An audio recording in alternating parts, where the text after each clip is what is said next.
Okay, I have our special guest on the line. That is Mr. Pongaliwewe. As I was doing the introduction, he has seen a lot in terms of Zambian football. So we just want to get his side of the story. These are the people that were painting the picture for us. I remember when I was young, I could listen to commentaries on radio. Him and the late Dennis Liwewe obviously giving us what was happening on the ground. By then, social media wasn't there. was not there, so we were actually depending on commentaries. So I have him on the line. Good morning, sir. How are you? Good morning. Very well, thank you. Yourselves? We are great, Okay. thank you, and we are happy that you could spare some time to be with us on Sports with the Boys. Now we are discussing Zambian football and its development. Let's get back and look at where it really started from. You've been there, you've seen it all. Do you think our league has improved? Let's begin from there because teams like Mighty Mfrila Wanderers are struggling.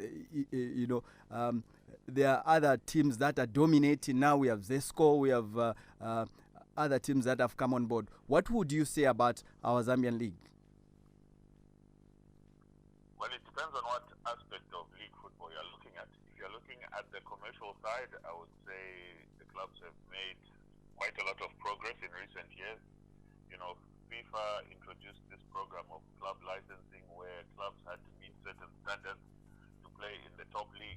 So in issues of commercialization, in issues of having financial accounts, etc., I would say that we've come quite some distance from the time when clubs were owned as departments of companies.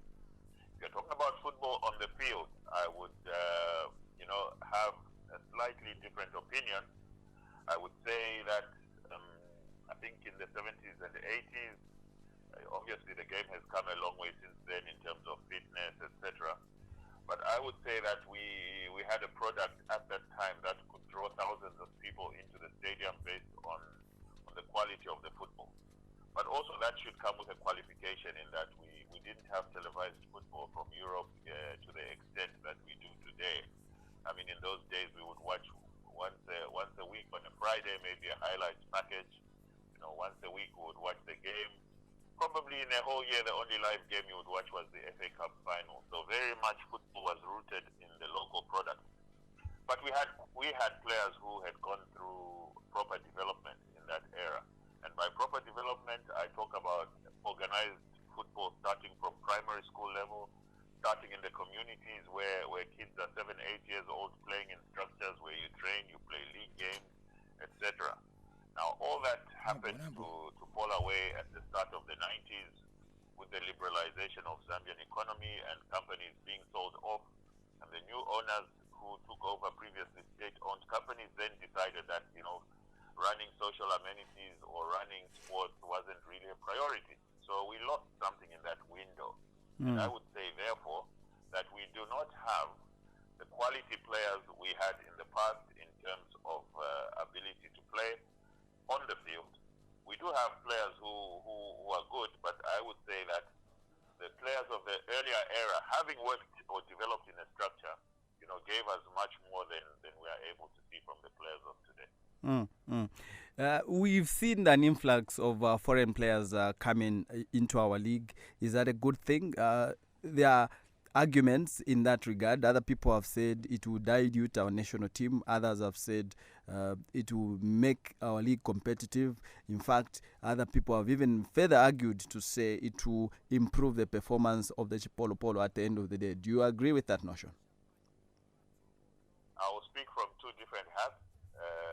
Firstly, I will speak from the national team perspective. Obviously, a lot of our younger players are not getting opportunities because clubs believe that they can get talent from outside the country, who can be able to do a job for them. So if you have, for example, 6, 7 foreign players, that means there are 6 or 7 Zambian players not playing in a starting lineup. So from that perspective, obviously it is something that you would question if you were looking from a national team perspective. If you're looking from a commercialization point of view, I will go back a couple of years and remind you of the time when we had live broadcasts from SuperSport of the leagues of Nigeria, Uganda, Ghana, Zimbabwe, Zambia, and several others. Today, only Zambia is broadcast by SuperSport, and that means that something about the Zambian league is attractive for SuperSport to remain with one African league outside of the leagues of South Africa. Now, the Zambian league has become quite cosmopolitan in that you have players from Kenya, from West Africa, etc.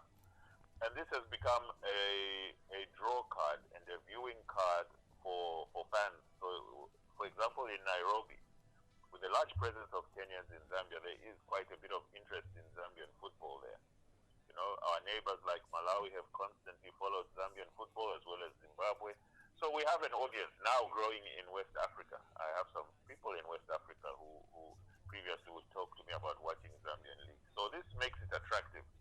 So SuperSport is still willing to invest, and the sponsorship money is in excess of $1 million a year going into Zambian football because it's a product that draws people to buy decoders or to watch their decoders. So from a commercial point of view, if you take away the international perspective, and I can give you an example of the English league, which I think a lot of us follow quite religiously across Africa. If you were to, for example, implement certain restrictions around foreign players, I don't think a Liverpool without Salah, Sadio Mane, etc., Firmino would be as attractive as what we're watching today. So you also have to look at the commercial perspective, because the league has to grow commercially, it has to grow financially. So you will be taking away certain elements. But again, there are restrictions on what level of foreign players can come into England or what level of foreign players should be allowed to play in a country unless they meet certain criteria. And I believe that is what the Football Association of Zambia is trying to do now, to say we don't have a problem with foreign players, but there must be certain qualifications. For example, X number, let's say, for example, 5 only as a limit. Let's say also that you must be a national team player where you come from, or in a player who is playing at continental level through their clubs. And I'm just giving an example. I'm not saying that's the criteria that we'll use. But a certain criteria has to be put in place to ensure that you are not depriving a young boy who, by taking a Ghanaian player into the first division or into even the second division, and depriving young players of opportunities to develop equally in the country. So there must be a set standard. Okay, you've traveled with the national team to so many countries. Just share with us during your years of football commentary and broadcasting, which one was your highlight? Which game do you still remember, and why? To pick one, I would say I'll pick two that I personally went to watch. I'm not going to count what I watched on TV. I would say the 4-0 defeat of Italy in South Korea at the Olympics in 1988.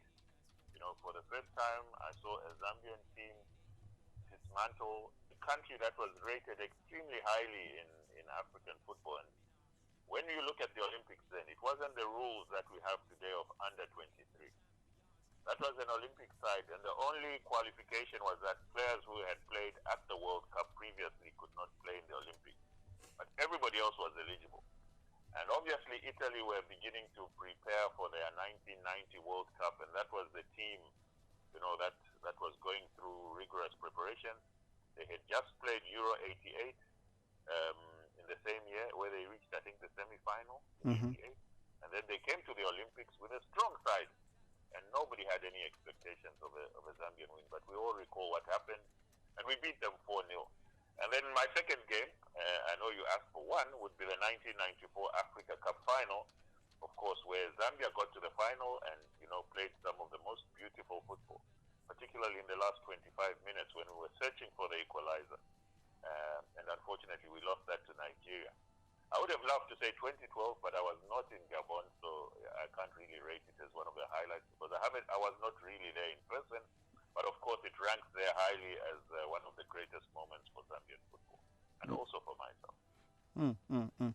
That was quite an experience. But in terms of journalism, do you think sports journalists are painting a proper picture for Zambian football? Are you happy with the way articles are coming out, the way stories? Are we helping in marketing the game? I think we do quite well. When you look at African media across the board, I think Zambia is reasonably up there. But I believe that there's a lot of scope to do better.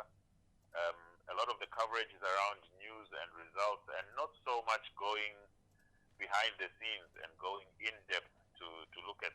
I mean, we all know that Zesco United is one of the most successful clubs in Zambian history. If you look, particularly, let's say in the last decade or so. But we need to dig deeper and find out what is it that works at Zesco United to make them what they have become. What do they do that other clubs are not doing, and to get the inside story. You know, we talk about, and I mentioned earlier, players from the 70s and 80s and going into the mid-90s before our football collapsed for about a decade, and then only started to come back more recently. I mean, we have to look at what, you know, the tools of success in our football and see how we are trying to what we need to do to reinvent Zambian football to get back to those high levels where we had players who, you know, were spoken about all over Africa. And yes, we do have good teams now. I mean, reaching 2012 and beyond that, Zambia is still respected, but we don't have players who, you know, people will talk about. I mean, I remember when I was in Ghana and Abedi Pele was asking me about Godfrey Chitalu because he watched him in 1978 as a boy, you know, or you're in Egypt and they talk about Alex Chola. Even to this date, the older people will bring up those names, but we don't seem to have the players who can match that level. So I believe we must go look at our history, learn from there, and then enhance it with the new development, the new technologies, and the new challenges of the environment to find a way to get back to the top where we were in terms of individual quality players. Okay. One last question before you go. Our administrators, have they done a good job in terms of managing our game? I'm not looking only at FAS, but I'm looking at various clubs. Yeah, if it were an exam, I would give them 60%. And I say this because we have to reinvent Zambian football. We have to commercialize Zambian football. We don't have a huge ZCCM or a huge Zambia Railways to be bankrolling clubs the way we used to do so in earlier decades. Now the onus is on clubs to generate revenues to be able to run their programs. So you must generate, let's say, as Power Dynamos, enough money to be able to pay your players, to run your youth teams, to do youth development, all the aspects, you know, have the latest equipment. You see these days those vests that give all the information on heart rate, speed, etc. We need to enhance ourselves, and that costs money. And I think football is a product, and a product that should sell itself. So we need to look at the commercial side of the game. And yes, it's not something we will do, you know, overnight. So, but let's say let's set a target of generating 1/3 of our revenues, you know, in the next 2 years, coming from purely football sources, and then grow that until we reach a stage where, you know, the commercialization of football becomes a big thing, and we are able to fund our clubs and be competitive. Because if you look at the North African clubs, the following they have, the resources they have, you know, it is going to be difficult for our Zambian football or Southern African football or East African football to challenge the likes of Esperance, Wydad Casablanca, Zamalek, Al Ahly, because they have put themselves commercially on another planet. So if it comes to paying a player $40,000 a year, they are able to do that if that player is worth that amount.